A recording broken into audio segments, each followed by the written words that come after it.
It's just literally there have been so many laws put in place Right. to where I think the statistic last I checked was like for every $100 a white household has, it's $15 for a black household. And that is because of a system that has been sophisticated and developed and chiseled away such a over way. the years to keep these citizens as second-class citizens. Right, because the funding is, because even with that, like you said, the zones and stuff like that, the funding is different. Yeah, You don't- absolutely.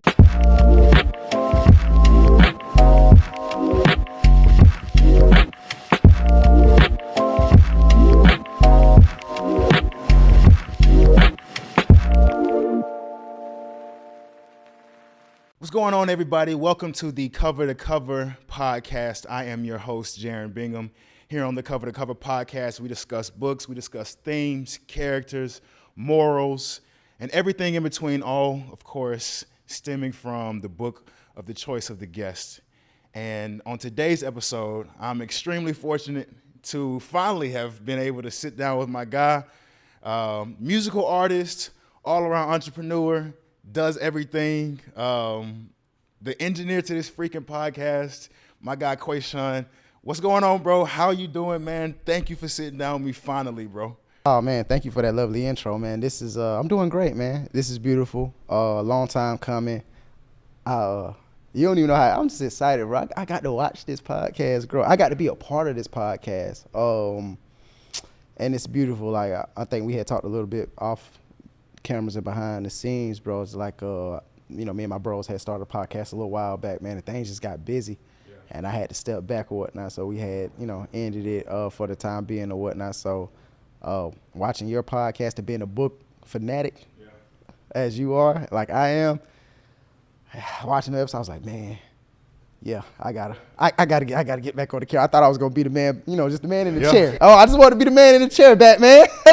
Sure, I just wanted to be the man in the chair, but you are in the chair now, man. Right. You in the chair now, bro. And this, like I said, it's like cover to cover, of course. Just for the audience out there, cover to cover is chock full with spoilers. So if you have not read the books yet, before you stop or pause the episode, you need to like and subscribe. Stop the episode, read the book, hop back on. After you watch the episode, then you can go ahead and share. Or you can share before then. It's whatever. We enjoy the promotion. We enjoy putting this content out here for you guys to just kind of, encourage you to read different books, encourage you to expand that library. And so, man, let's just go ahead and jump right into it. I'm sure, if we don't start now. We ain't going to stop. It's going to be a 3-hour podcast, y'all. It is, because the book that you have us reading today, Children of Blood and Bone by Tomi Adeyemi. This book was published in 2018. This is a black fantasy young adults book. This is the first book of her Orisha trilogy. And so, we're about to jump all into this book. So, we'll break it all down for you. But the first question, of course, I have for you, man, is why this 500-page book about what is it even about? Talk to me, man. Just talk to me. What is it about? Why this book? This book, I told you it's one of them questions. So the reason behind this book, bro, at this point in time, when I stumbled across this book, I had moved back up here to Atlanta, right? But the difference was I moved up here back to Atlanta with my family. Before then, I had moved up here for college. Shout out to the house. Moved up here for college, bro, and I was up here for a little bit, did 2 years at the house or whatnot, and then, just started working or whatever, and I was up here, and, how life is sometimes you just got to go back home, right? Yeah.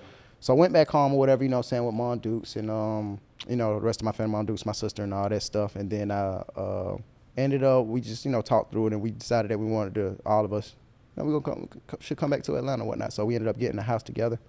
First one we had moved back up here to Atlanta, got a house together or whatnot. And, you know how it is when you haul all that stuff, new house, new energy and stuff like that, right, bro? And I know I wanted to tap back into, still doing my music or whatnot and stuff like that. And I felt like when I made my best music is when I had a good book to accompany me. Because normally when I'm writing my projects and stuff like that, I have a book that I'm also reading simultaneously at the same time or whatnot, just ideas, inspiration and stuff like that. So during that time, still doing music back in Atlanta or whatever, now I can, get back into my music a little more heavy. New house, new everything. I was like, you know what? Let me find me a bookshop. Went to Maps bookstore near me. Didn't want to do the books to me, nothing like that. I don't want to find like something homey and whatnot. So, in McDonough, of course, every small city, has a square. So it took me to McDonough Square. Drove down there, man, Zoom, found the bookstore. I was like, oh, this is nice. This is real nice. And at that time that I did, this wasn't in 2018. I think this was like 2020. So this was like, I think 2019 to go like maybe going right before the pandemic hit, right? During that era where like Black Lives Matter and all that stuff was going up and protesting and stuff like that. So also in my mind was like, hey, we finna shop black. You see what I'm saying? Yeah. So at that time, I had seen on Instagram just the book. I believe it was the second one, if I'm not mistaken. I'd seen the second one, right? And I, said, I'm going to find out this book. Look up the bookstore, it's in the square. Go to the square, go in the bookstore, whatever, looking around. It's this huge kiosk or whatnot that's there that had the book on it. And the thing about it is, and just a little bit more information, because I know it's choppy, Tomi Adeyemi, how I found her and found that second book, which was intriguing to me, is because her brother is Toby Lou. He's an artist. Okay. And he's out of Chicago, and I love his music. So, when I was like, oh, okay, yeah, cool, yeah. So go to the bookstore to find, I guess, what I thought was the first book, but it was the second book. Cause I said, I'm gonna go check her book out. I get in there, I think calling the baristas or the librarian or whatever they are at the shops or whatever. She came up to me and we was talking for a little bit. She's like, oh yeah, this da da da. I see reviews like Black Harry Potter, da da da da da. I was like, oh. I said, okay. And but she was like, but this is the second book. Yeah. And I was like, oh, this is the second book. Okay. And then how they have the kiosk set up second, but then the first was off here. I said, well, I came for this one, but I ain't gonna get this one right now. Yeah. I'm gonna go ahead and get this one. Let me get the first one. Let me not do myself a disservice. Let me get the first one. I grabbed the first one. Children of Blood and Bone. Boop. Pay for it. Thank you. Da da da. Go home. Immediately, I'm in the house. New house. All we doing is unpacking and stuff like that, bro, and all that stuff. So in between unpacking, room set up, and all that stuff, what time it is. Got a nice little backyard porch and all that stuff. You know what I'm saying? Weather all right. Start flipping through it and start reading. And then as I got deeper and deeper, I kid you not, brother, I probably was like maybe a quarter through this book, and I got on Amazon and bought the second one. Yeah. Yeah. Got on Amazon and bought the second book, but that's how I ain't even finished this one yet. But it was just, the story was so deep and rich, and with it, that's why I wanted to give it, because I know as we've been doing the Cover2Cover podcast, bro, we had an array of different kind of books, self-help and nonfiction, historical fiction and stuff like that. And it's been beautiful, beautiful stories. And I was like, ooh, this fantasy one is gonna be the one that do it. So and at this time, brother, that I was telling you about it, the third one was getting ready to come out, remember? So I was like, so I'm listening to you, I was like, bro, you got to check this book out. I don't even know if I had wanted to be on it. I just wanted, I think I remember you was telling me that, it's going to be your turn soon, right? I was like, well, okay, then this book then. Yeah. And you was like, I'm going to check it out. And so that's the reason why. And I really love it because, once again, everything during that time, it was like the pandemic was coming. We was protesting, bro. So it was very black influence. And for me personally, just being honest too, I know it may sound cliche or whatever, but when have I found good black stories like this, bro? It's like, we have our, because we have our nonfiction, we have our historical books, biographies and stuff about our people and stuff like that, all that stuff. We have those are, in droves. But like, what caught my ear was, this is like Harry Potter, but for black people. Yeah. And honestly, bro, when I heard that, I was thinking wizards and that stuff, like going into this book. No, like it's so beautiful how this book is crafted, because it gave, and for those who don't know, Orisha, or the Orishan is like a religion that has been practiced in African, it's the African spirituality, right? A real one at that, right? So and I know this because, once again, during the time, Black Lives Matter, doing a little bit of self-discovery and taking it back, dealing with the injustices that we was still having in, in our country. I just wanted to know more of self and, just be black, be unapologetically and proudly black. Like I'm discovering a deeper side of myself, right? So diving into this book, getting to see it from, because Tomi and her family, they are African. Yeah. They are of African descent, right? So she's weaved her culture into this, and the conception that I had coming into it is that, I'm they, wizards. Because it's, when you hear that, oh, this is Harry Potter for black people. I'm like, okay, cool. This is a cool wizard book that I'm finna read, right?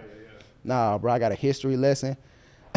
I got a spiritual awakening from this book, life lessons, you know what I'm saying? So that's the reason why. What the book is about this young lady named Zelly. And yeah, it's just time to dive in now. Zelly is, for lack of a better words, at this point, she's an orphan. Mom's gone, dad's gone, and they were taken and killed. And we'll dive, into that as we get in that soon or whatnot. And the thing about it is Zelly grew up. She got to know her family or whatnot, but she was very, very young. And during the time that she was young, the magic was deep in the land. Yeah. It was real. It was tangible. You could see it. But a conquest had happened from the king and ended up enslaving all these different tribes. So it's different. This book gets deep. Every time you touch on something, you got to try to break it down. Right. It's in the question number 2. But basically, magic was all over the land, but only certain people had the magic. And within the certain people that had the magic, there's this array of tribes, and each tribe has like a color that's associated with their magic, and it does different things. And we'll jump into it and we'll dive into that as well, right? But during the time that Zelly was young or whatnot, the king of the land came through and held a war against the Magi, people who wield the magic, and ended up, for the most part, wiping everybody out to where the magic went dormant. So now, as Zelly in her young age that she is now, teenage or whatnot, coming into her womanhood, she's heard stories and seen a little bit of it when she was young or whatnot. But now it's like, it's scarce or whatnot. Her people are still persecuted because, of course, we ain't finna let y'all rise back up. So, you know what I'm saying, that during this time. So, like, now, you would think that it was enough just to wipe the people out. But, of course, if they was, if they was powerful at one point in time, power can always come back. So, which takes us to where the conflict comes in, and Zelly starts this quest to restore the magic of the land. You know what I'm saying? So, so that's the overall synopsis of it. And 13 minutes. It's hard, bro. Y'all, I promise I'm gonna try to be concise, but y'all gotta read this book. It is, man. It's funny because as I was reading the book, I go to different coffee shops and things like that, just kind of post up, give me a couple of hours in. And every coffee shop I went to, bro, every time somebody came up to me and was like, "Yo, that book is so good. Have you read the other two?" Every time. Like, people would come up to me and like, I was just kind of like, nah, I'm still, and then, I kind of would introduce kind of the reason I was even reading it, because one of the reasons I even started Cover2Cover Podcast, because I wanted to expand my own library. Mm-hmm. I've never read a black fantasy young adults book ever. And so to kind of for this to be my first one, I'm very spoiled, because now, like, my expectations are high. Right. Because, like you were saying, man, it's the world building, which at first, like I said, because this was my first black fantasy book, it kind of got me a little bit of a slow start to kind of get just accustomed to, people riding on these large lionaires and snow leopards and things like that. So I'm just kind of like, but the world building, Tomi, shout out to her. I mean, of course, she's going on to do great things, but like, the way she was able to build this world within that first, 10% of the book, it was just, you were living in it. Right. And then, of course, the map at the very beginning. It always helps. Bro, I was following the map. You see what I'm saying? Like a legit GPS I need to know where we was phone. at. I need to know where we was at. I'm like, okay, because I remember I said, oh, this is, first of all, y'all, when y'all get the book, like, definitely recommend a hard copy. Definitely recommend a hard copy. Please get the hard copy. Please get the hard copy. The craftsmanship, and that was another thing too that drew me to the book, right? Yeah. The craftsmanship, because that's my thing. I'll take a paperback, if I can't, but I'm a hard copy guy. If you look at my library, most of my books, yes. I don't know what it is. I just gotta have it. I just gotta feel that, right? Yeah. Looking at the book, the way that she crafted it, I took this and like it's just like, wow, like the cover itself, the sleeve, you take it off, man, you look at it, it's just like thoroughly crafted, and it only got better as the books went on. And I also want to touch on something too, brother. See, the experience that you had with the book, being later on in the career and it's critically acclaimed now, bestseller, right? Yeah. You know, our people and where we come from, you know, the biggest thing that we know is Christianity, right? That's the religion, you know, the most heavily adopted religion by black people here in the South, in the United States. Let me say that, you know what I'm saying? Because I know Muslims and Islam is big too. When I picked up this book, and, you know, my spirituality being more, you know, forward-thinking, open or whatnot. So, you know, I don't shy away from too many things. I just take an interest in everything. Yeah. So when I found it, I got it, and I'm reading it, and I'm having a great time. And people are seeing me with the book, right? And I'm posting it online, and I'm telling everybody, hey, black people, and you know, we in this age, like, hey, you want to shop black, be black, all this stuff, man, y'all go support Tomi. Like, go get this book. You want to know what I got? Sit down. I don't know about that one, cuz Children of Blood and Bone. It's funny, bro, because automatically just from the title, right? Not even just getting past, they couldn't get past the title. They were spooked immediately. The first thing they thinking, oh, what is some voodoo? Right? This ain't even what this is. So listening to you tell that story of like how everybody's like, man, great book. Have you read the other ones? And yeah, I ain't getting none of that. From those who knew, it was like a secret society. For those who knew, they knew, and they was like, "Oh, bro, you read that, bro? It was good, right? Yeah, bro, it was good." We talk back and forth. We going back and forth, all this good stuff, right? For the masses, I don't know about that one, cuz. Bro, I ain't finna. I don't know, cuz. Like that one right there, bro. I don't know. You might be on your own with that one. I don't think I can read that, bro. Because even like you know, one of the things within the book, Zelly, and we'll of course talk about this in a second, but Zelly ultimately rejects her religions or rejects her gods, kind of in the midst of her quest, just because of, you know, what you were referring to as the raid. And I guess we can kind of just go ahead and jump in this question 2, when we say let's talk Orisha and let's talk King Saran. Of course, we kind of have given you guys a relatively brief synopsis of what Children of Blood and Bone is, but it takes place in the country of Orisha. King Saran, who is the tyrant, as he's referenced to a number of times in the book, he was responsible for what was known as the raid, which ultimately was, they had killed anybody who had magic from the ages of 13 and up. And so you have an entire generation.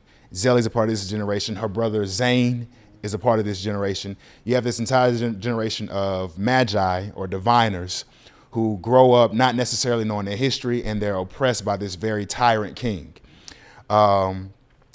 Oddly enough, King Saran, the reason that he was doing these things was because his own first wife and children were killed by magi. Yeah. And so it's just this, you know, it's this cycle of violence. It's this cycle.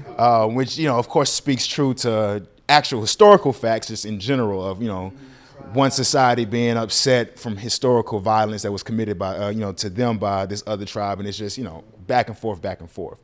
And so, yeah, that is essentially Orisha. Orisha has a number of, what would you call them, like states or, you know, different states and different clans areas and regions that try to like find the right. So different, a number of clans. You have the Iku clan, the Emi clan, Omi clan, Ina clan, like all of it. Like in the beginning, the Afifi. Please forgive me if I'm butchering these as well.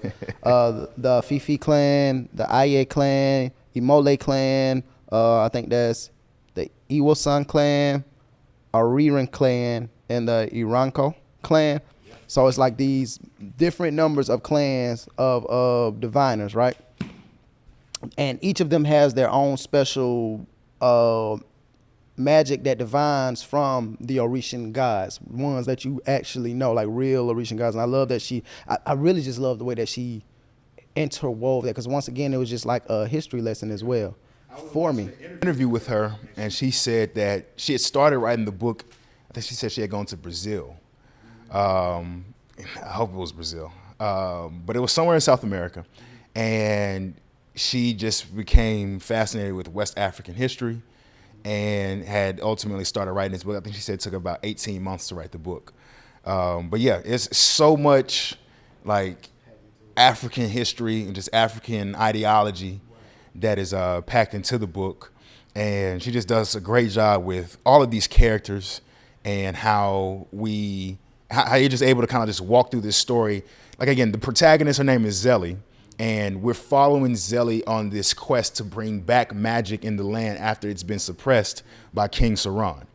So it opens up. Zelly is, she's kind of in training with Mama Agba. Mama Agba. Shout out Mama Agba, yo. It's like everybody's grandmother. Right, you know what I mean? bro. Mama Agba, she survived the raid. Mm-hmm. She's seen the destruction. You know what I'm saying? So it's just almost like when you sit in front of those older, wiser people, they can just tell you certain things because those eyes have seen it and that life has lived it. So that's who Mama Agba was. And so we open it up with Zelly in training with Mama Agba and other female warriors. And so, they kind of have their back and forth. Zelly she goes back home. Her brother Zane and her grandfather, Baba. Mm-hmm. Baba's still there at this time. Baba's still there. And so, there is a situation between them and, let's just call them the government, in which they have to pay this heavy tax because King Saran was taxing the hell out of the diviners and the magi. So Zelly has to go to Lagos, however you want to say it, in order to sell some fish, in order to kind of pay the tax back. While she's there, she ends up bumping into this noble woman at the time who we thought was just, an everyday person within the city. A situation happens to where her and that noble woman have to escape. Comes to find out that the noble woman is the next protagonist of the story, Amari. The princess. She's the princess of Orisha. Woo! So she's running away from King Saran because she realized King Saran is a maniac, and she just wants to flee from under his reign.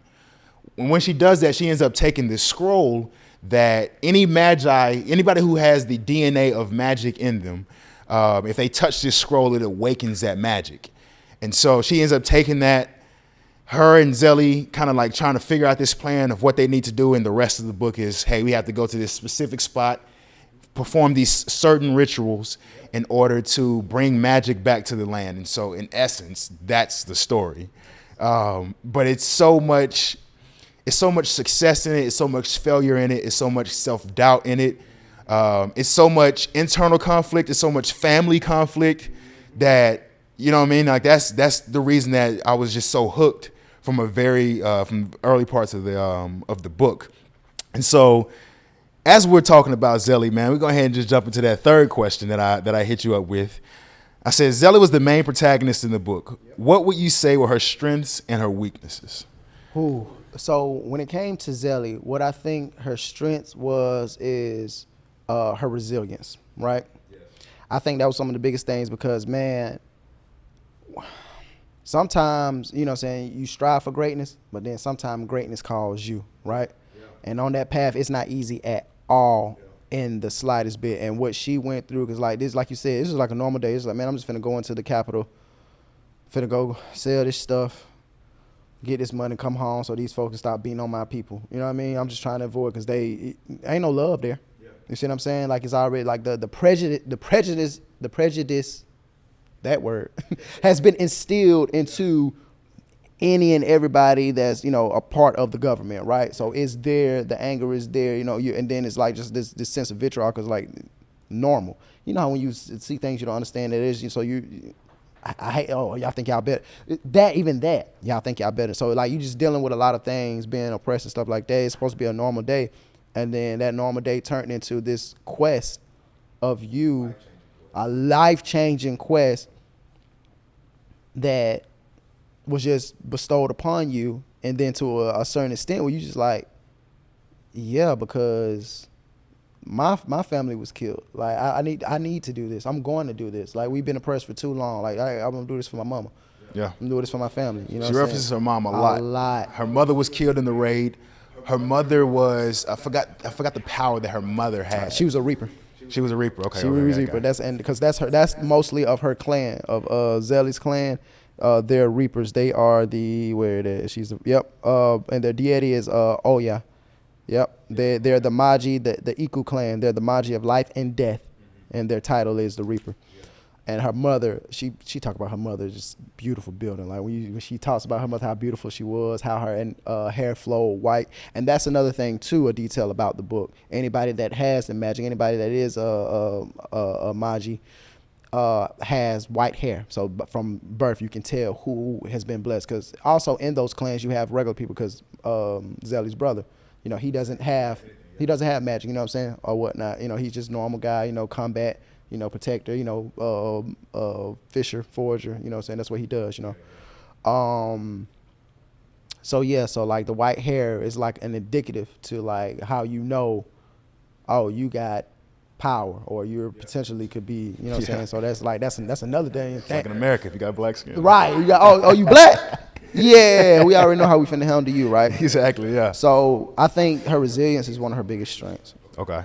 Her weaknesses, and you had already talked about it, touched on it, was or one thing that I think was at times she was too rash. Yeah. And you kind of saw that within the training, right? In the beginning of the book or whatnot. You know, I've been waiting for this for all this time, right?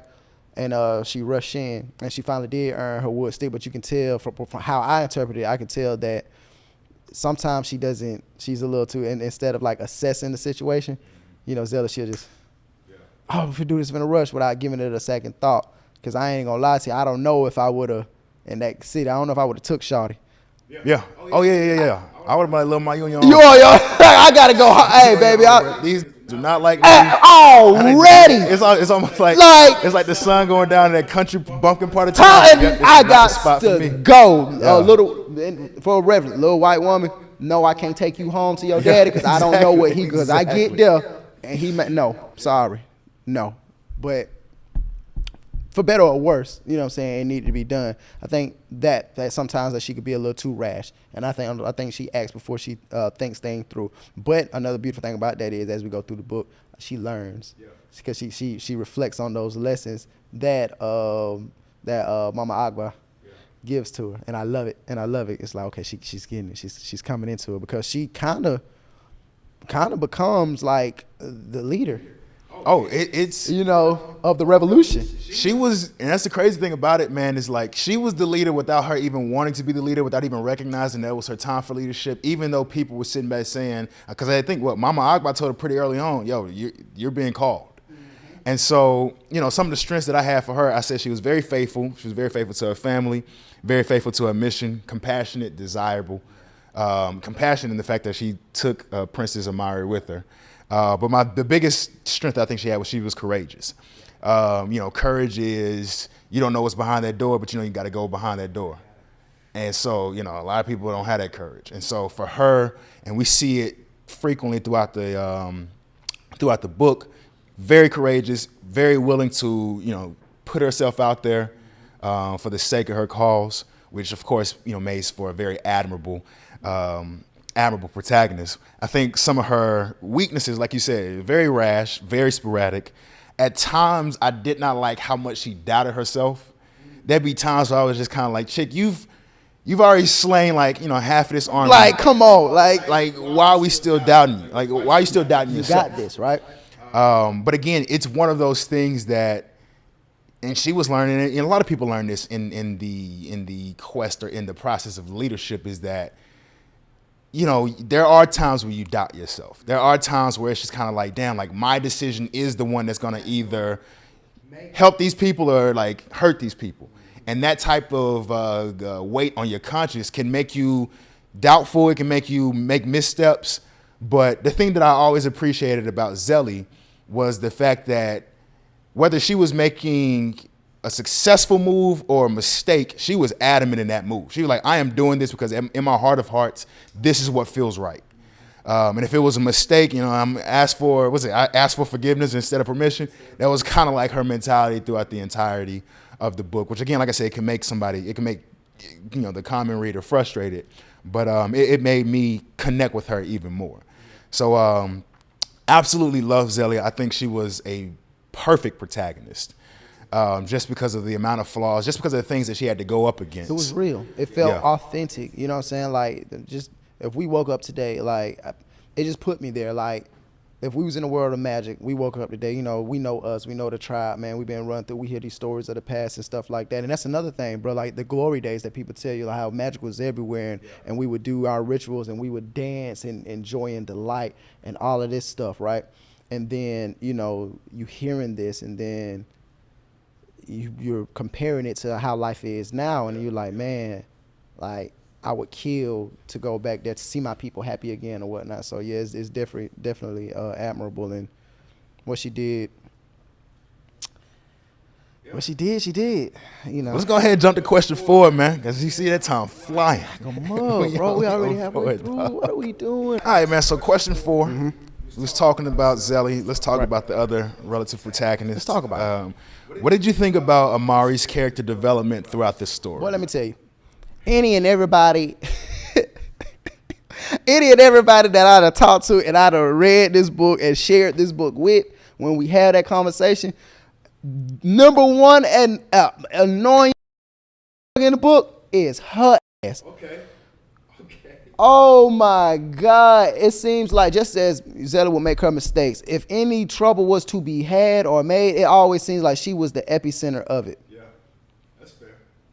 And she was just so annoying, bro. And her mentality and ideals at times would just have me just like, we should have left your ass in the damn kingdom, right? And then it's to a point, because at that point, you have a dichotomy now, right? Because you have Zelly that's been oppressed. She's there, whatever. Then you have this, and they both share the common goal of, yeah, we don't want you guys to be oppressed. Yeah. But it's the way that we want to go about it. There's still hope in Amari that her brother can still be saved. Enon, and about her mother and her father. It's like, hey, I'm like, hey guys, we shouldn't do this. And I respect it.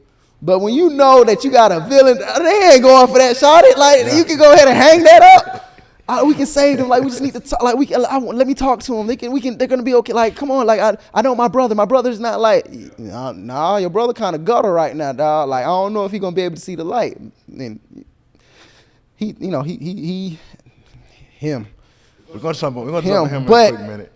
It's just like that. It's hard, but I get it where she was coming from as well, because I mean, that's your family. You grew up with them, right? Yeah. So Zelly's like, she's radical. Like, yeah, we need to get magic back, and then we finna slay this. Like, yeah, people gonna die. Heads finna start rolling. Yeah. Once we get our magic back, yeah, we finna go. Yeah, y'all out of here, right? Because I mean, y'all have been oppressing us for long. Yeah. It's like you said, it's that cycle. But of course, that's still her family. That's still Amari's family. So of course, she's still gonna want to look out for him and be like, is there another way? And no, and all this stuff. And then being the one, because they tracking you, child. They looking for you. Yeah. Like, you really like it. A couple of things could have went differently. Maybe if you just was like, you gave scroll like, I mean, you go on this journey or whatever, and like you go back home. It like kind of like make it a little easier. But now you want to take the ride. You want to take the trip too. I mean, I get it. It is what it is, but annoying. For a good bit is how I described her character or whatnot. But I did, but don't get me wrong, as the book went on, I got her. I mean, I get it. I see what it is, but it's like, man, take her ass home. It's funny, bro. You're going to probably be shocked when I say this. Amara's my favorite character in the book. What? She was my favorite. She was, in my opinion, she was the most, she had the complete evolution of a character, in my opinion. Now.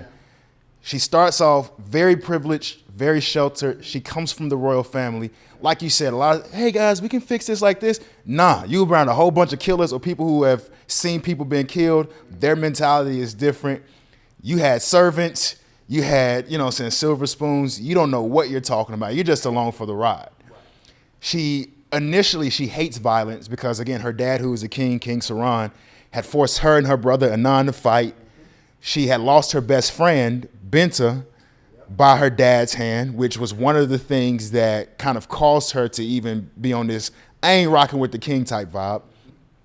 And so, and I already told y'all at the very top of the episode, there's spoilers in this. She's the one who takes care of King Saran at the very end of it all. Yep. And so for it to be a situation for us to see you at the beginning as this person who cowers in the corner when shit hit the fan, oh, you're the one at the end who takes down the king who's been oppressing the masses. And it ain't no like you took him down on some like sneak shot.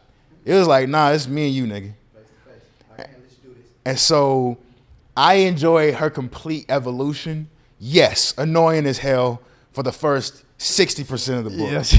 I'm like, little shawty, shut up, it's in the back. It's in the back, bro. We really out here dodging bullets. Right. You know, you up here cowering up here talking about, you know, things can be different or whatever like that. But again, like if I put myself in her shoes, if I've only known violence from essentially my father, the person who was supposed to protect me, he's jaded with me because I don't have an appetite for violence the way he does.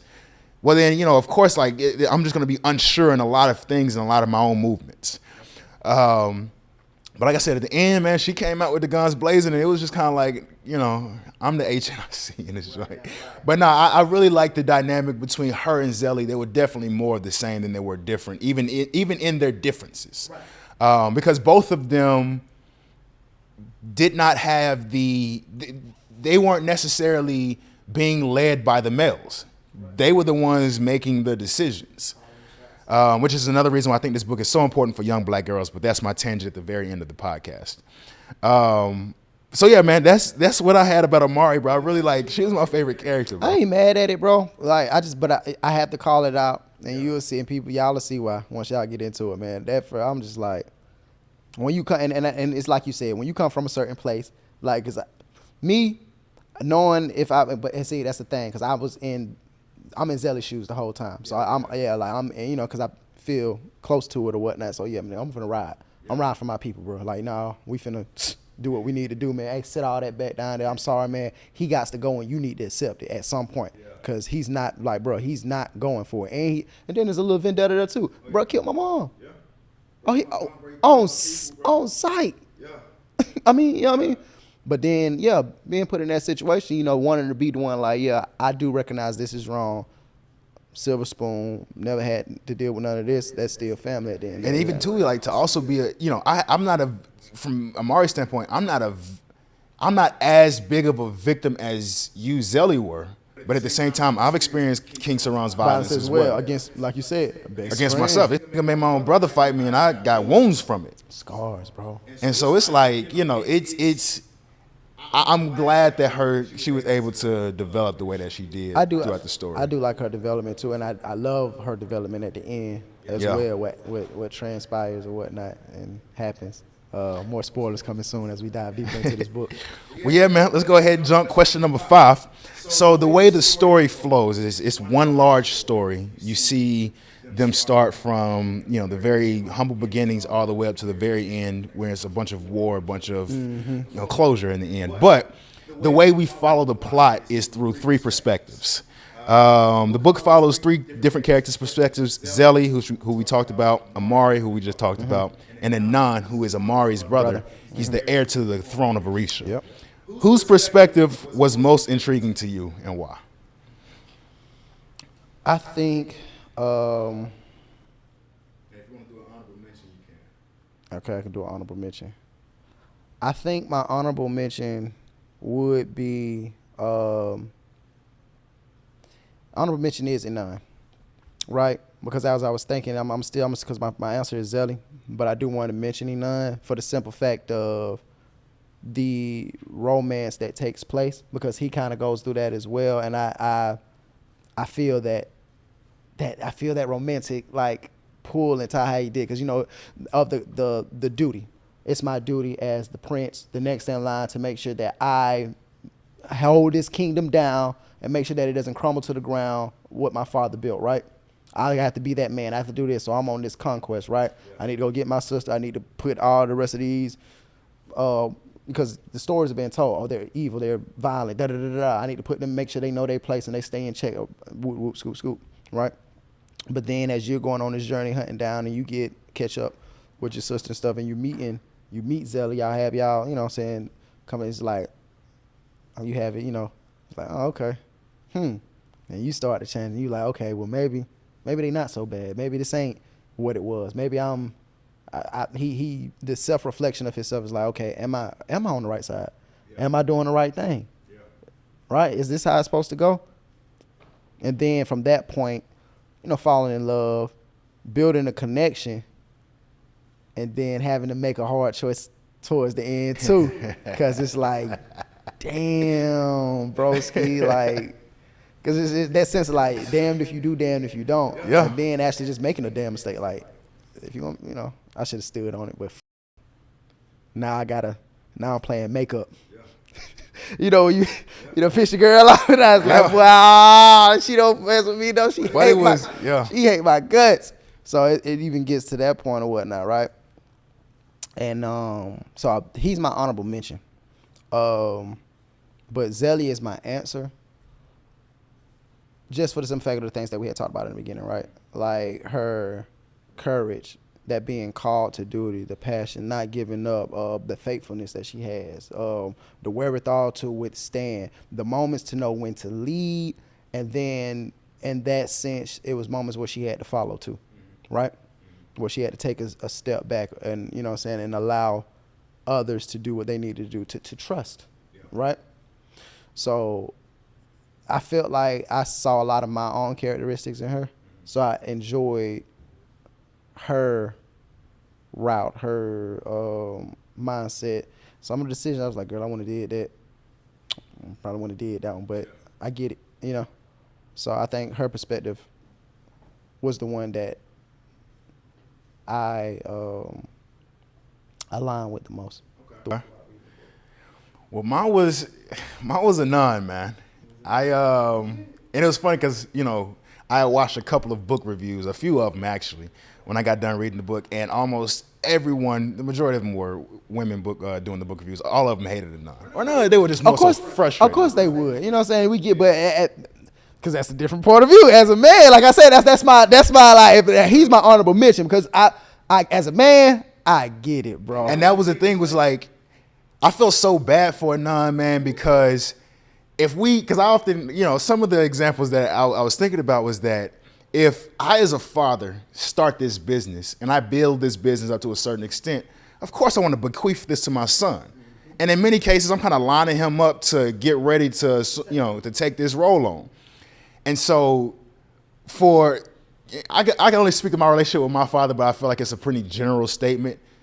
Sons want to make their fathers proud. Yes. Like when I remember the first time ever I heard my dad say he was proud of me, this stuff just felt spiritual. You see what I'm saying? You know what I mean? And so like, I understood when Anon was like the conflict that he had between, I have a duty that has been with me before I was even born. But here I am out in the middle of nowhere with essentially the opposition, Zelly, and Anon also in the story, he has magic. Yes. We find out that he's magic. His power was a connector, so he was able to interpret and also like dictate dreams. Mm-hmm. So throughout the entirety of the story, him and Zelly are like dreaming about each other and having actual conversations with each other as they dream. And so when they meet up with each other, it's even more conflicting for him, because constantly as you read his story, he's like, hate magic. I gotta kill magic, and like that's his dad in the back of his head. And now you done came into awakening to where, bro, you got what your father hates. And to hate what you are, like my boy. That's why I said I felt so bad to hate what you are, to have gone your entire life with, we don't go left, we don't go left, we don't go left. But then like you meet a person who has gone left and everything about them you admire. Yep. I mean, the way she thinks, the way she looks, the way she conducts herself, you admire that. Like that conflict, I felt like Anon was I felt like he was the most, how can I say this? He just had shit was always hitting the fan with him. Well, he never caught a break. Even if it was never like actual physical combat, the emotional toll that he had. When he's just kind of like sitting there in like the darkness with himself, like, well, to my left I have Zelly, this girl I truly love, but to my right, my dad is, we both have, like, he has instilled in me, to be a king, I have to make these tough decisions, and the tough decision is we hate magic. But then, like I said, in the back of my, in my own spirit, in my own flesh, I too have magic. So what am I doing with life? Is this the path that I was meant? That goes to another thing, bro, like questioning the path that was laid out for you. Yeah. You have to question like that, and that's why I might have to switch it up too, because I mean I love Zella because I love her for what she did and stuff, and you know what I'm saying, and I guess maybe that may be some of book 2 too, talking in me as well. Yeah. But if we stick it to, I think I'm more inclined to agree with you with Ina. I might have them both in the same route, but if I can only choose one, that's hard. But you know, because I had forgot about that. Like, it just sparked, and I think that's why I liked him so much too. This book is thick, boy. It's so much with it. Because the path of, like, I've been there. Of, this is the path you need to do. This is the path we laid out for you, right? Yeah. And anybody that knows, you know, taking the route of wanting to be in the music industry, not just, you know, an artist or just this huge star, but just wanting to build something in the industry to where you can be lucrative with. It's possible, but it's not practical. You know what I'm saying? Everybody's like, man, you just trying to, people hear it, it's like, oh, you just want to be a rapper. No, it's deeper than that. You want to be a rapper, you want to be a singer. It's way deeper than that. But, like, you know, you have this path set for Kwashonne, you have this path set for you. It's like, yeah, but what if I want to, like, dang, do I, like, you get to, when you get to the fork in that road, that's what that's like taxing. That decision is just like, because once you go, it's like there is no going back. Yeah. There is no going back, and then there's still the thought of, did I make the right decision? You know what I mean? Even when you're like, you know, you're about a quarter mile, you're halfway down, you still like, did I make the right decision, man? And it's like I said, bro, I felt bad for Adnan every time I was reading him. Like, every time his perspective came up throughout the book, I'm like, here we go. Yeah. And that's why, like I said, I understood his, I know earlier I said that, you know, Zelly's indecisiveness kind of frustrated me. But I kind of just understood Adnan's a little bit more, because at least with Adnan, there was an imminent threat of King Saran, you know what I'm saying, like, you know, in a way you were kind of forced to go on this path. So I can understand why you're like, well, but what about this other path? What about this other path? When, you know, King Dad is like, no, this is the path we're taking. Whereas in Zelly was more of a spiritual. I'm not saying that the spiritual connection isn't as strong. It's stronger, of course, but it's not truly as tangible as, you know, your actual father right there with you. But like I said, I understood Adnan's plight. I felt bad for him the majority of the time. I was not upset or shocked the way that his path had gone. Even with the conflict with his dad at the very end, that was just, you know, that you know, it just made me sad again, you know, to sit back, go on this entire quest, and then to come back and your dad look at you just like, get out disappointed. of my face. Like, bro, like that. He's like, Dad, I've been through everything. Right. I've literally had my heart broken. I've seen you like hurt people who I truly love, but I'm still here, right in front of you, your son, and for him to look at it and be like, away with you, it's just kind of like, yeah. I just felt, Adnan's perspective was, I found it very interesting, very captivating. Like I said, Amari was my favorite character, but Adnan was the one that I grieved for the most. That brother, it was some turmoil on that, and just make sure you're sending y'all into the next book too. Be prepared, because it's hard. You've already read all three? Mm-mm. Oh, that's the first time. You know, you remember I wanted to do this with us first before I dive to. I'm like maybe like 15% through the third book. Okay, cool. 15% through the third book, because I'm ready. Because I want to slow piece it for you, because I want you to zoom past this second. Get it in. We'll come back, y'all, and give y'all that, and then. It's like I said, man. This book, for it to be my first Black fantasy book, I was just captivated from the start. I enjoyed the world building. I enjoy, you know, at first I had my reservations because I was like, I've never read anything like this. But at the end of the day, bro, I enjoy a good story, and you know, the details, the way she was just kind of able to lay it out. The pacing kind of in the middle was a little bit but she was able to kind of pick it back up. It leads me to that sixth question. So I said I wanted to get the sixth question in with 20 minutes. It's all right. We still go. We got to get through all of them. We always say that it's gonna be a little long. We ain't gonna hold y'all for too long, but it's gonna be a little longer than normal. This is a special episode. This sixth question, man, is probably the most poignant question out of all of them. Mm-hmm. What real world parallels can you draw between the challenges in this book and the challenges minorities face today?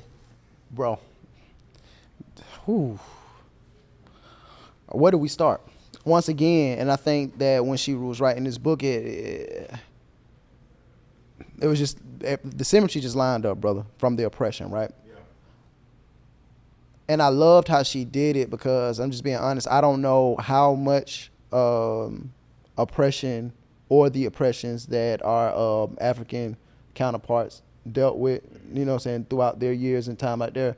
But a lot of it, bro, was definitely reflective of the oppression that we had here today in America. And then even at the end of the second book, and I ain't even trying to just give y'all too much or whatnot, like there is a deep, and I mean deep tie-in to what, you know, happened with us with the slave trade or whatnot. And I'm just give you that just to throw your antennas up. I gotta say it. With even within that, within finishing the second book and getting to the end, I had made a reel and I had added Tomi in it, and I was like, and I was like this. I was like, and I said, "At Tomi, why did you do this?" And she hit me back. She was like, "Yeah, I know. I'm sorry." Yeah. She actually hit me back, and I was like, "Girl, you got me." I said, "You got me up here going through this emotional roller coaster, right?" So like, if you thought like this, that second book, boy, it's a heart tug. It's a doozy. But getting back to the question, bro, just the oppression, man. Like just hearing the stories and stuff, like just like even the minute things, the more lighter things, like community, right? I'm from a small city, man, Cairo, Georgia, right? Born and raised, so I know my grandmas, my great grandmas, all of them, right? And I could remember sitting down with Mama Agba, talking about the old days, doing school projects, asking about back in the day, and just listening, sitting down with grandma, just going to see her, you know what I'm saying? Like, you know, walking to grandma's house just to sit over there, hey, baby, hey, you ate, yeah, you know what I'm saying? Just that sense of community, man, and engaging within that, bro. It's just like those small pieces, real world activities, sitting down with the elders, getting the information, right, knowing where you come from, and then dealing with the oppression, because like I said, during that time, bro, this 2020, you know what I'm saying, we riding. The streets is hot, bro. We fed up. We tired. You know, we done had George Floyd. We done had all of this stuff. All this police brutality is flaring up, bro, and they really think that they can play with us. Yeah. All right. Oh, we finna go to war then. I mean, like, it's enough is enough. You see what I'm saying? Yeah. And then it was like, and even within that, it was just so many different factions, because even with Amari, like, because I seen it for both sides. The people that I felt, the people that was rioting in the city or whatnot, they was justified, and then the people that was protesting, they were justified as well. You had those two different factions, and then there you go. You got Zelly. Like, I'm telling you, while I'm reading this, I'm seeing the whole thing. You have Zelly, who's going out there and leading the march, like, we're not finna stand for it. And then you had Amari that wanted to go a more peaceful route and bridge the gap and see if we could, you know what I'm saying, which I feel like both sides are needed. You need a little bit of rowdiness to show y'all, like, y'all not finna play with us, but then you also need the peacemakers come in and say, but we gonna work together and be like, all right, y'all, that's enough. Let's calm it down. Let's have this conversation, because one or two things gonna happen. This gonna continue going, or we can, you know what I'm saying, come to some common ground within how we gonna move forward with this, right? Facing your oppressor, dealing with Amari, like, you know what I'm saying, like your biggest opposition, like run, because like you said, it came full circle, but for the longest in that book, she was running away from it. But then at the end, she had to come back and face it. Having to come back and not running away from your problems and actually facing them head on. You'll never be able to outrun your demons, bro. Never. You got to confront them, Joe. Every single time. And then from that, she grew, and she even, you know what I'm saying, stepped into her magic. You know what I mean? Yeah. So it's like that. So much in this book. I'm trying to make sure I ain't missing that. So bro, it was so many real world parallels, bro. Let me ping pong off of a couple of them, bro. Go ahead. Another one, like we said, like the prejudiceness and the oppression from the kingdom, from the government on the diviners or the magi. Of course, we've seen it when people talk. Quick tangent. When people talk about institutional racism and how you can design zoning laws, how people, the amount of taxes that a person, the kings of Rome was taxing these Negroes heavy. And so, I often look at black people. One of the things that really kind of stuck out to me was, and I had this conversation literally just yesterday with a homie, was the wage gap between white households and black households. And so, it's not a situation of, black people just aren't making Like, we just don't have the capacity to, make as much money. It's just literally there have been so many laws put in place to where I think the statistic last I checked was like for every $100 a white household has, it's $15 for a black household. And that is because of a system that has been sophisticated and developed and chiseled away at over the years to keep these citizens as second-class citizens. Because even with that, like you said, the zones and stuff like that, the funding is different. Yeah, absolutely. You're not, for that community, for that area, that zone, resources are not being poured into that community so that that community can thrive and flourish. And to piggyback off of that with the diviners and magi, how can we get to some level of freedom when you're taxing us heavy? Like, you're giving us ridiculous taxes where I got to go as Zelly, I got to go sell some fish just to pay this tax off, not to even keep everything else in order. But so I'm in this financial hole that I'll never be able to get out of because the government itself has implemented certain ways to just keep me pressed down. Right, to keep us oppressed down, man. And it's, oh my God. And so another one that I had was, and we talked about it earlier off camera, was the whole faith and traditions aspect of it. They speak on that heavily in this book. Zelly, the characters often refer to them as the gods. And so throughout the middle part of the book, the top of the book, of course, but definitely through the middle, Zelly's rejecting the gods. Why would the gods put me through this situation? Why would the gods put me through a raid? Why would they kill my mother? Why would I have all of these things fall around me that were very beneficial to me, very nurturing and loving in my life, and I'm supposed to pray to these same gods? Mm-hmm. So she's rejecting these gods, she's rejecting these traditions, but as we get closer to the end, amid all the turmoil, amid all the strife, she understands, like we said, her God was Oya. She would constantly pray to Oya because ultimately the segue for her to get to Oya was through her mom, through the remembrance of her mom. And so, of course, man, like my mother, for my birthday, she gave me like all these devotional books. If it's one thing black mothers and black grandmothers gonna do, but they gonna give you that book. They gonna make sure, like, hey, brother, I'm praying for you. Mm-hmm. What have you been reading? Like, have you been praying? What church are you going to? So, like, there's a reason why the elders and the ancestors, if you will, have such a connection to God. And ultimately with Zelly, as she starts to get closer to the gods, as she gets to get more back into the tradition and the rituals, the thing that it truly highlights was the community that it brings. The community of like-minded thinkers, the community of people who are actually there to take care of you, the community of people who they don't have the ulterior motives because their connection with the gods helps them make more sound, pure decisions on a day-by-day basis. And so, that was one of the things that spoke to me because I know that, especially my generation, like we just got this beef with God and Christianity right now. And I understand it because, our history as black Americans, we were snatched away from our original homeland where we practiced had our traditions and things like that.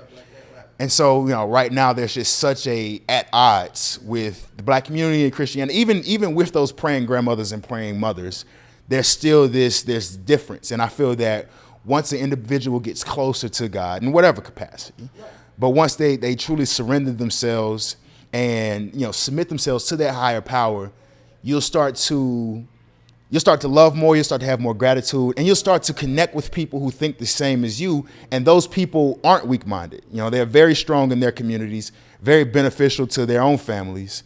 And that ultimately, as we saw with Zelly, as she was going with this group, because ultimately it was her, Zane, Amari, and then these other tribes that kind of came along the way, like everybody's lending a helping hand towards the cause. And so that was one of the more underlining, more poignant themes that I really, really, really appreciated when I was reading this book, man. But yeah, again, bro, we about to 37, 36. We going in, bro. I'm finna because I know we still got that last one down there. Yeah, right? yeah. And I got another little tangent on that one too.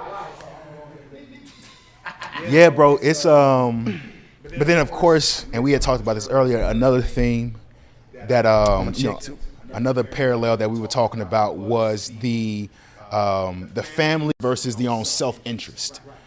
Because it wasn't just Anon and Amari dealing with that. It was also Zelly. Zelly had to, I can't be my duty can't be so big that it compromises my family's safety.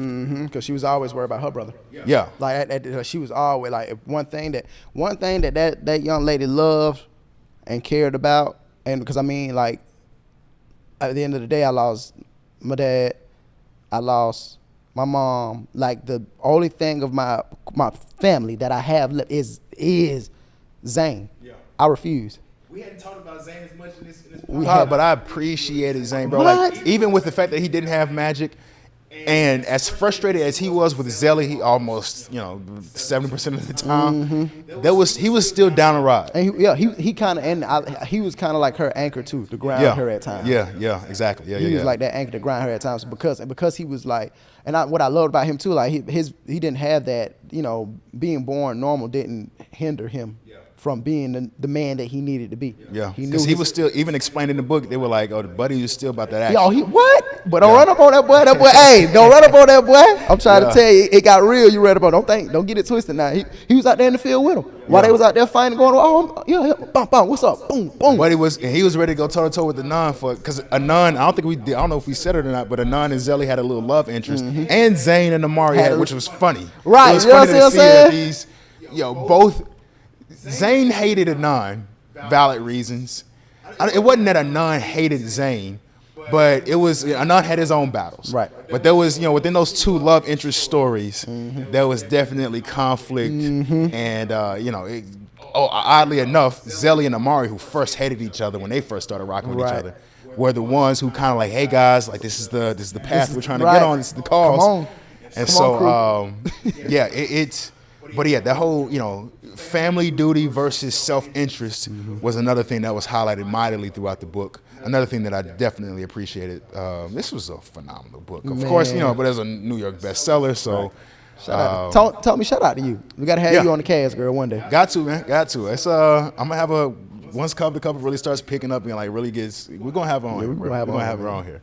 You got any more in terms of real world parallels that you want to jump to before we get this last question? I'm pretty sure it's a lot of them, man. Y'all jump in the comments and give us something that y'all got, because we can go on forever and ever and ever. So we'll continue the conversation in the comments, y'all. So yeah, man, the last question that I had, if I can find it, even though I ask this question to every guest, is who would you recommend this book to and why? Off rip, I would recommend this book to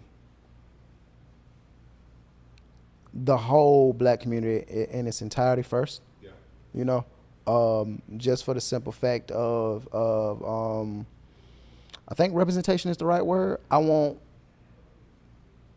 people to be able to see that we have literature like this, and I want more people to be inspired to write literature like this, because like I was saying in the beginning, we have certain types of books or whatnot, and I do think, because it's funny that I say these words, is because I was just on TikTok last night, and an advertisement for this book, not once, brother, but twice, and maybe that's just the algorithm, right? But it was from two different people. It was from a black guy, and I'm gonna show you the book too, because maybe we'll read it together. It's about what did he say? It's about black vampires, like purely solely stuff like that. So of course, it threw me in the mind of this, like, oh, okay, let me see how that's gonna roll or whatever. I think it's like they're at school or something like that. I don't know what it is. I can't remember. I just know when I was listening to it, it piqued my interest. So now I feel that there's an insurgence of it coming up, which I love. It's great. Yes, but that's back like when I was showing this book to everybody, giving it to everybody. The main reason is the black community. I wanted them, like, hey, let's support this woman, because this book is amazing. It's a phenomenal story. Man, we ain't heard nothing. I haven't seen a book like this, and I done read and I'm the reader of the family. Like, I done read a multitude of books, right? Y'all have to read this book. One, because I feel and I know that, as you can see in the book, there's so many different and opposing point of views, right? That it breeds open thinking, right? Yeah. So that's what I want to do. That's the reason that why it's so our black community first. Secondly, I would say I would want to give it to and I think you was gonna say this as well, our black women, our black girls, right? Because I have a niece or whatnot, and like this is one of the books, and I think that she's 9. I'm trying to like gauge on when I throw her in the books like this. Like, I want her to, get it. Like, she's only in the 4th grade, trying to let her get up there a little bit more with comprehension stuff. But you know what? I think today is going to mark the day that I sit this book in front of her face and just be like, you know what? Here, just take the journey. I don't know how far you're going to get. If you have any questions or if you get stumped on a word, come on. Because I mean, back then I was reading, like, we was, when you're a reader, you're a reader. So I was, I was flipping through these. We was on these books like this, like, at that age, at her age. Mom had us reading the dictionary and stuff, right? So, you know what I'm saying, and doing sight words and all that good stuff. But those are the 2 people. And then I think the third, just to round it all off, is to anybody that may want to softly get into African spirituality or just learn just different things, or people that's just curious about history and different things like that, even though it's fiction, it's a soft way to get you into those things, because it's like I wasn't expecting to get a soft lesson on the Orishas. Yeah. And I thought that was dope. I was like, oh no, this is, because I knew about them. Yeah. You know what I'm saying? In my spiritual awakening, I just started studying other, just like, let me see what, just dabbling, like, okay, oh, so that's what that's dope. Oh, okay, that's cool. Okay, yeah. Just, because curious, knowledge. The pursuit of knowledge is one thing that always doesn't leave me. So when I got that and this, I was like, oh, this is great. And it was right on time, during the time and era that everything was going on. When you wanted to be just unapologetically black and just be as black as you can be in connection with your blackness or know more about your blackness, it was a great book. So those are the 3 factions, or the faction broken down. Yeah. Is who I would recommend the book to.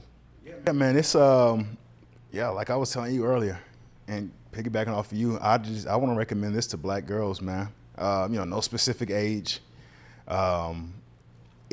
Representation is important. We hear that saying 1,000 times, 100 different ways, but it's, and even with it being fiction, it's still very much important, because what a good book does is it gives you confidence, and it gives you a certain type of, knowledge in a way. You know what I mean? Like, you're not going to read this book and go out there and be slaying kings. Right. All right. I don't know. But at the same time, it's one of those things where, like, when life gets a little hectic, a good book can kind of just let you know that, hey, you have it in you. Whatever that may be, you have it in you to push through, to be successful, to overcome any obstacle that's put in front of you. And for that message to come so consistently and frequently through this book with this black face on it, I think that it would be very beneficial to young black women in a Eurocentric society of America that is telling them that they are second-class citizens and that they're less than. You know what I'm saying? So, and also too, I think that it would, I would also recommend this to other individuals who are writers, and hopefully it can inspire them to, want to write books like this. Cause like I'm a fan now. And I'm definitely going to buy the next 2 books. Definitely going to jump up in it. But I also want to continue to explore black fantasy in general. And so I feel like this book can awaken that type of appetite for the common reader, but especially for young black girls. And so that would be who, and I have young cousins young black girl cousins who I will, who I'll end up having conversations with and recommending this book to. Because, sometimes reading those historical nonfictions can be a little heavy. Yeah. And so, let me dive into a world that I can truly immerse myself in and can be both entertained and educated by at the same time without being so upset at the end of it because I actually knew that this really happened. And just piggybacking off of that too, just a little bit, because you had said something powerful about, in this Eurocentric world and having that representation. You know what I really loved about this book? Like, just loved, like, overall, and that I thought was great, is that, and because we had talked about it a little bit in one of the previous books or whatever that we had reviewed, is that with this trope, there was no white savior in this book. Like this, it was like there was none of that. Like it's just us. And I don't want to make it seem like, we're against nobody or whatever, but it's beautiful to have a space where we can thrive and just unapologetically be us without having to have that trope of, oh, this person came in and helped the deed, or when it got done without, oh, so-and-so. Like, no, like, it was like we had a problem, we faced it, and we overconquered it, and with our people. And that's the thing that I like too. And it felt like very, very fantasy. It didn't feel, because, you know, some people, they'll try. You know, the black on black, it didn't feel black on black crime. Like, you don't feel that. I don't even believe in this. It ain't a real thing. Crime is, you know, saying, afflicted upon who's in your vicinity. So, you know what I mean? So it felt good. It felt good that I could just dive into this book of just black people of all shades. Beautiful. And they was working it out. So that was one thing that I really, really, really, really loved. I ain't gonna lie. I was like, dang, we ain't have that. Yeah, I'm ready for the next. Well, yeah, man. It's Children of Blood and Bone. Tomi Adeyemi, I appreciate you, ma'am, for the work that you put in with this book. Like I said, it took her 18 months. She was writing this. So when I was watching an interview with her, she said she started writing it around the 2016 time. That was a lot of it. Man, the country was, I mean, we're talking Alton Sterling, Freddie Gray, Philando Castile. Like, things were like really, really at a tipping point. Then, of course, you know, you go ahead and just roll on over into 2020, and it just tipped over. And so books like this, man, timeless. They're going to be talking about this book for years, man. Even when I'm gone, they're going to be talking about this book. And guess what, y'all? She got cleared for the movie rights, so that's coming soon. So I'm excited to see. I'm excited to see what she does with the movie, man. That's going to be real fun. I'm glad that we was able to get through this first book before it happened. Yeah, because now we'll be. I can see me and you in the theater like. Okay, all right, I remember this is okay, you know, and seeing what it changed, and that's why I love movie adaptations too, because like we get to see like how it changed, like what was she? Okay, she felt like she wanted to refine this a little more, or she. That's gonna be dope, man. It's gonna be, and hopefully by the time I would love to, you know, we just kind of champing it up right now, but I'd love to meet her before the movie comes out, man. Just kind of continue to chop it up. But yeah, man, it's just Children of Blood and Bone. Tomi Adeyemi, you need to get this book right now. You need to read this book right now. The entire series, I'm already going to champion for it because I'm so in love with the first one. Young Quay, you got anything else for the people before we vet on out of here, man? Love yourself, be kind to yourself, man, and we'll see y'all soon. All right, guys. Appreciate you for tuning in for another episode of the Cover2Cover Podcast. We're going to be dropping different books, different topics, different conversations. Just trying to really continue to inspire you guys to hop in the book. So jump in the comments. Let me know what you're reading. Let me know what, you you want to see, what you want us to read here. And yeah, this has just been another episode of the Cover2Cover Podcast. I appreciate your time more than you know. And we will see you guys in the next episode. Peace.